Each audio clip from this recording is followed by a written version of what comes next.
Last எபிசோட்ல Moon அவள் படித்த ஸ்கூலுக்கு போய் அந்த பொல்லிஸ்லாம் மறுபடியும் மீட் பண்ணது. அது மட்டும் இல்லாமல் மூன் சன் கிட்ட இறந்து போன யூன்சகியை பற்றி சொன்னது எல்லாம் பார்த்தோம். இந்த எபிசோட்ல யோன்ஜினை பழி வாங்கணும்னு அந்த மூன் அவள் பொண்ணோட ஸ்கூல்ல டீச்சராக ஜாயின் பண்ணி அவள் பொண்ணை என்ன செய்ய போறா, மூனை மறுபடியும் மீட் பண்ண பொல்லிஸ் இப்போ அவளை என்ன பண்ண போறாங்கன்னு எல்லாத்துக்குமான ஆன்சர்ஸ் பார்க்கலாம். இது தி க்ளோரி சீசன் 1 எபிசோட் 4. ஃபர்ஸ்ட் சீன்ல மூன் ஸ்கூல்ல படிச்சுட்டு இருந்தப்போ அவள் உடம்புல இருந்த அந்த சூடுபட்ட காயெல்லாம் ரொம்ப எரிய ஆரம்பிக்குது. அப்போ அங்க வந்து சாயும் சன்னும் அவள் படிச்சுட்டு இருக்கிறத பார்த்துட்டு புக் மேல ஜூஸை ஊற்றி அவளை படிக்க விடாம பண்றாங்க. அப்படியே அந்த புள்ளிஸ் எல்லாம் சேர்ந்து அவங்க ஸ்பாட்ல வச்சு அவளை அடிச்சுட்டு மறுபடியும் அவ உடம்புல சூடு வைக்கிறாங்க. இப்போ அவார்ட் செரிமனில மூன் பண்ணது பிடிக்காத யோன்ஜினும் நேரா வந்து அவளை பலாருன்னு அடிச்சிடுறா. மறுபடியும் அவளை அடிக்க போக அதுக்குள்ள ஜேஜுன் அங்க வந்து அவளை அடிக்க விடாம தடுத்துடுறான். நீ ஆசைப்பட்ட மாதிரியே ஒரு பணக்கார ஹஸ்பண்ட், ஒரு குழந்தை, நல்ல ஜாப்னு இப்போ ஹாப்பியா இருக்கிறதானு மூன் யோன்ஜினை பார்த்து கேட்கறா. இவளுக்கு இது எல்லாம் எப்படி தெரியும்னு யோசிச்ச யோன்ஜினும் ஒன்னும் புரியாம கோவத்துல அவளையே பார்த்துட்டு நிக்கிறா. மூன் எப்பவும் அவளோட வீட்டுல இருந்து யோன்ஜின் வீட்டை பார்த்துட்டு அவளோட அந்த அழகான வாழ்க்கையை எப்படி நரகம் ஆக்கணும்னு பிளான் பண்ணிட்டே இருந்திருக்கிறா.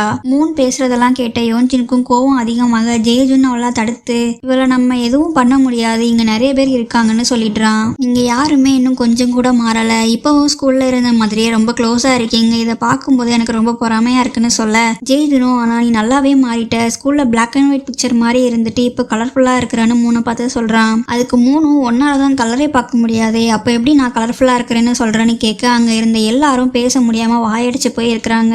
இப்போ அவங்க எல்லாருக்குமே இவ கண்டிப்பா ஏதோ ஒரு பிளானோட தான் இங்க வந்திருக்கான்னு புரிய ஆரம்பிக்குது. நைட்டு ஜேஜுன் கிட்ட வந்த சன்னை பார்த்து இன்னைக்கு ஃபுல்லா ஏன் நீ என் கால் அட்டன் பண்ணலன்னு கேட்க அவனும் நான் நல்லா ட்ரிங்க் பண்ணிட்டு தூங்கிட்டேன், அதான் எழுந்துக்க முடியலன்னு போய் சொல்லிடுறான். அப்போ ஜேஜுன் மூனை பத்தி எல்லாம் சொல்லிட்டு அவ என்ன பண்றான்னு எல்லாம் வாட்ச் பண்ணி என்கிட்ட வந்து சொல்லுன்னு அவன் கிட்ட சொல்ல சன்னும் அவ ஜேஜுனோட முடிய கேட்டதை ஞாபகம் வச்சுட்டு உங்க ரெண்டு பேருக்கும் குழந்தை எதுவும் இருக்கான்னு கேக்குறான். அதுக்கு ஜேஜுனும் இவன் ஏன் சம்மந்தமே இல்லாம பேசுறான்னு கோவமாகி அப்பெல்லாம் எதுவும் இல்லைன்னு சன்னை வெளியே விரட்டிடுறான். சன்னை பொறுத்த வரைக்கும் ஜேஜுனுக்கும் மூனுக்கும் ஒரு குழந்தை இருக்கு, அதை கன்ஃபார்ம் பண்றதுக்கு தான் மூன் அவன் கிட்ட ஜேஜுனோட முடிய கேட்டிருக்கான்னு நினைச்சிடுறான். ஹாஸ்பிட்டல்ல ஹீரோவோட ஃப்ரெண்டு ஒருத்தன் அவனோட அம்மா தான் இந்த ஹாஸ்பிட்டல் வச்சிருக்காங்களான்னு கேட்க அங்க இருந்த ரிசப்ஷனிஸ்டும் அதுக்கு ஆமான்னு சொல்றா. அப்படியே ஹீரோவோட அப்பாவை ஒரு பேஷண்ட் தான் கொண்டுட்டாராமேன்னு கேட்க அதுக்கு அவ நியூஸ்ல எல்லாமே இருக்கும் போய் பாருன்னு சொல்லி முடிச்சிடுறா. வீட்டுக்கு வந்த ஹீரோ கிட்ட அவனோட அம்மா இன்னைக்கு அவன் அப்பாவோட இறந்த நாளுங்கிறதால அவர் யூஸ் பண்ண சர்ஜிக்கல் பிளேட அவனுக்கு கிஃப்டா கொடுக்குறாங்க. மூணு என்ன பண்ணலாம்னு எல்லாரும் குரூப்ல டிஸ்கஸ் பண்ணிட்டு இருக்க யோன்ஜின் பொண்ணு ஸ்கூல்ல இருந்து அவளுக்கு கால் பண்றா. அந்த பொண்ணும் கால்ல எனக்கு வேற ஒரு டீச்சர் புதுசா ஜாயின் பண்ணிருக்காங்க, அவங்க உங்க ஃப்ரெண்டு மூன் டாங் தானே சொன்னதும் யோன்ஜினும் ரொம்ப ஷாக் ஆயிடுறா. இங்க ஸ்கூல்ல சேர்மனே டைரக்டா வந்து மூணு எல்லா ஸ்டாஃப்க்கும் இன்ட்ரடியூஸ் பண்ணி வைக்கிறாரு. அதை பார்த்த மற்ற ஸ்டாஃப்ஸும் அவ ஏதோ கனெக்ஷன்ஸ் எல்லாம் யூஸ் பண்ணி தான் இந்த ஸ்கூலுக்கு டீச்சரா வந்திருக்கான்னு பேசிக்கிறாங்க. மூணு அவளோட கிளாஸ்ல இருக்கிற எல்லா ஸ்டூடெண்ட்ஸ்க்கும் ஃபர்ஸ்ட் கிளாஸ்லயே ஒருத்தர் புள்ளி பண்ணக்கூடாதுன்னு சொல்லி கொடுக்குறா. அவ ஏன் இதெல்லாம் பண்றானா அவ கஷ்டப்பட்ட மாதிரியே இனி யாரும் கஷ்டப்படக்கூடாதுன்னு ரொம்ப ஸ்ட்ராங்கா இருக்கிறா. மூன் தான் அவ பொண்ணோட டீச்சர்னு தெரிஞ்சுக்கிட்ட யோன்ஜின் அவசரமா ஸ்கூலுக்கு போய் பார்த்தா ஸ்கூல் ஓவர் ஆனதால கிளாஸ்ல மூன் மட்டும் இருக்கிறா. அப்ப நேரா அவகிட்ட போய் எத்தனை நாளா இதெல்லாம் பிளான் பண்றேன்னு கேட்க அவளும் உன்னோட அழிவு தான் என்னோட கனவுன்னு சொன்னேன்னு ஞாபகம் இல்லையான்னு சொல்றா. இதனால யோன்ஜினும் நீ எவ்வளவு ட்ரை பண்ணாலும் என்ன எதுவும் பண்ண முடியாது, நானும் என்னால முடிஞ்சதை பண்ணி உன்னை காலி பண்றேன்னு சொல்லிட்டு வெளியே போக அவளோட மொபைலுக்கு அவங்க ஸ்கூல்ல இருந்த அந்த டீச்சர் இறந்து போயிட்டாருன்னு நியூஸ் வருது. அதை தெரிஞ்சதும் யோன்ஜினும் ரொம்ப பயந்துட்டே மூணை திரும்பி பாக்குறா. அன்னைக்கு அந்த டீச்சரை பார்க்க போன மூன் அவருக்கு ஆஸ்துமா இருக்குன்னு தெரிஞ்சு வேணும்னே அவருக்கு லில்லிஸ் வாங்கிட்டு போயிருக்கிறா. பட் அவரோ அவர் பையன் முன்னாடியே மூன் வாங்கிட்டு போன லில்லிஸ் வச்சு அவளை அடிக்கிறாரு. சோ அவரை வீட்டுக்குள்ள அனுப்பி டோரை லாக் பண்ண அவரோட பையன் அவகிட்ட என்ன ஆச்சுன்னு கேட்க அவளும் ஸ்கூல்ல அவளுக்கு நடந்த எல்லா கொடுமையும் அவங்க கிட்ட சொல்றா. கொஞ்ச நேரம் அப்புறம் அந்த டீச்சரோட வீடு ஃபுல்லா யாரோ லில்லிஸ் வாங்கி வச்சிருக்காங்க.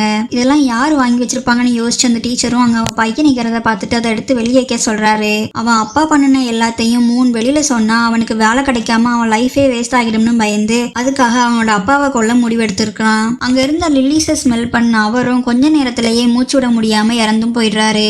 இப்போ ரொம்ப பயந்து போன யோன்ஜின் டீச்சரை நீ தான் கொன்னியான்னு மூணை பார்த்து கேட்க நான் கொல்லல, பட் அவரோட பனிஷ்மெண்ட் இவ்வளவு நாள் அப்புறம் இப்பதான் அவர் அனுபவிக்கிறாருன்னு சொல்லிடுறா. அப்படியே உன்னோட பொண்ணு ஒண்ணு மாதிரி இல்ல, ரொம்ப பாவமா அப்பாவியா சாஃப்டா இருக்கிறான்னு சொல்ல கோவத்துல இருக்கிற யோன்ஜினும் அவளோட தலைமுடிய கூட நீ தொடக்கூடாது, அப்படி தொட்டா அடுத்த செகண்டே நான் உனக்கு கொன்றுவேன்னு மிரட்டுறா. அதுக்கு மூணும் நான் எப்பவோ இறந்து போயிட்டேன், நீ நினைச்சாலும் என்ன கொல்ல முடியாதுன்னு பதில் கொடுக்குறா. கார்ல போயிட்டு இருந்த யோன்ஜின் ரோட்ல திடீர்னு காரை ஸ்டாப் பண்ணி மூன் சொன்னதை யோசிச்சுட்டே ஒரு சைக்கோ மாதிரி நடு ரோட்ல நின்று சிரிக்கிறா. சாய் ஒர்க் முடிஞ்சு வீட்டுக்கு போயிட்டு இருக்கு. ஹேங்கும் அவளை ஃபாலோ பண்ணிட்டு அவ போற பஸ்லயே போறா. அப்போ ஹேங் சாயோட பாஸ்வேர்டை பார்த்து நோட் பண்ணிக்க சாய் திரும்பி பார்த்ததும் தூங்குற மாதிரி நடிச்சிடுறா. நைட் ஒர்க் முடிஞ்சு வீட்டுக்கு வந்த யோன்ஜினோட ஹஸ்பண்டும் இன்னும் மூணை மறக்காம அவளை பத்தியே நினைக்கிறான். அப்ப அவனோட பொண்ணு அங்க வர அவ கூட அவன் விளையாடிட்டு இருக்கத எல்லாத்தையும் மூணு அவ வீட்டுல இருந்தே வாட்ச் பண்ணிட்டே நிக்கிறா. அடுத்த அடுத்த நாள் அவள் ஸ்கூல்ல படிச்சப்போ அவளுக்கு ஹெல்ப் பண்ணி காயத்துக்கு மருந்து போட்ட அந்த நர்ஸை மீட் பண்றா. அந்த நர்ஸ் மூனுக்கு யோன் சோகியை புள்ளி பண்ண அப்போ எடுத்த போட்டோஸ்லாம் அனுப்பியிருக்காங்க.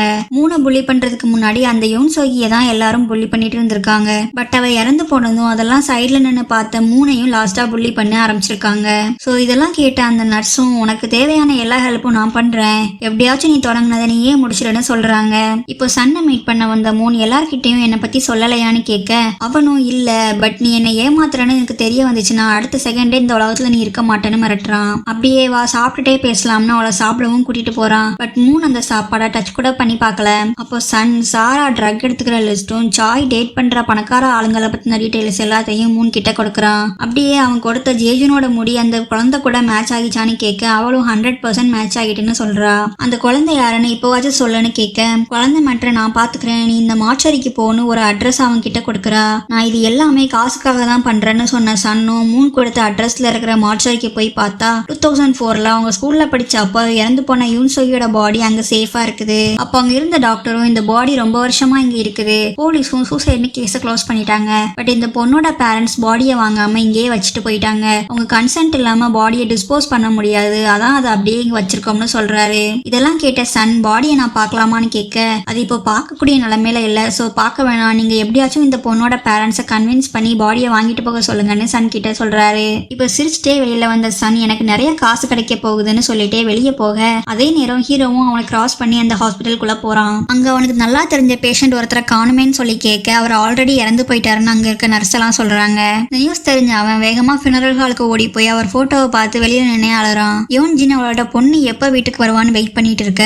அவ வீட்டுக்கு வந்ததும் ஓடி போய் டீச்சர் ஒன்னு அடிச்சாங்களான்னு கேட்டுட்டு அவளோட பாடியில எதுவும் காயம் இருக்கான்னு செக் பண்றா. அப்போ அந்த பொண்ணு யாரும் அப்படி அடிக்க மாட்டாங்க, அப்படி அடிக்கிறவங்க ரொம்ப மோசமானவங்களா தான் இருக்கணும்னு அவன் அம்மா கிட்ட சொல்றா. கார்ல ஹேங் எடுத்து வச்சிருக்கிற எல்லா போட்டோஸையும் செக் பண்ண மூன் அதுல யோன்ஜினோட ஹஸ்பண்ட் மூனை தேடி அடிக்கடி அந்த கேம் விளையாடுற இடத்துக்கு போறது தெரிய வருது. அன்னைக்கு நைட்டும் அங்க போன யோன்ஜினோட ஹஸ்பண்ட் அங்க கேம் விளையாடுற எல்லாரையும் பார்த்து மூன் அங்க இருக்காளான்னு தேட அவளும் அங்க இல்ல. சோ வெளியில போலாம்னு கிளம்புனாவான். அப்போ அங்க மூன் வந்ததை பார்த்துட்டு ஷாக் ஆகி அங்கேயே நிக்கிறான். உள்ள போன இவளும் அங்க ஒரு டேபிள்ல உட்காந்துட்டு இவனையே பார்க்க அவனும் அங்க வந்து அவ கூட விளையாட ஆரம்பிக்கிறான். ரெண்டு பேரும் ரொம்ப சீரியஸா விளையாடிட்டு இருந்தப்போ நீ ஏன் இப்பெல்லாம் இங்க வரதில்லைன்னு அவன் கேட்க கொஞ்சம் வேலை வந்துட்டு அதான் விளையாட டைம் இல்லைன்னு சொல்லிடுறா. அப்படி நீ என்ன ஒர்க் பண்றன்னு அவன் கேட்டதுக்கு ஆம்பளைங்களை ஏமாத்தி காசு சம்பாதிப்பேன்னு சொல்ல அவனும் சிரிச்சுட்டே அப்போ உன்கிட்ட நிறைய காசு இருக்குமேன்னு சொல்றான். அப்படியே இவ்வளவு நல்லா விளையாட எங்க கத்துக்கிட்டேன்னு கேட்டதுக்கு பார்க்ல கத்துக்கிட்டேன்னு சொல்லிடுறா. நீ கொடுக்குற ஆன்சர்ஸ்லாம் ஒன்ன மாதிரியே டிஃப்ரெண்டா இருக்குன்னு சொல்லிட்டு அவளை பார்க்க அவளும் நான் ஜெயிச்சிட்டேன், ஜெயிச்சதுக்கு 20,000 தரணும்னு சொல்ல அவனும் அவன் கையில இருந்த காசை அவகிட்ட கொடுக்குறான். காசை வாங்கினதும் அவளும் அங்க இருந்து கிளம்புறா. பட் அவ போறதை ஸ்டாப் பண்ணணும்னு நினைச்சா அவன் 50,000 தரேன், இன்னொரு ரவுண்ட் விளையாடலாமான்னு கேட்க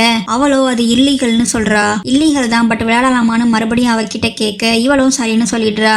யோன்ஜினோட ஹஸ்பண்டுக்கு உண்மையாவே மூன் மேல ஃபீலிங்ஸ் இருக்கா இல்ல வெறும் கேம்காக தான் அவளோட பழகுறானா? மூன் இவன் கூட பழகுறதுக்கான ரீசன்ஸ் என்ன?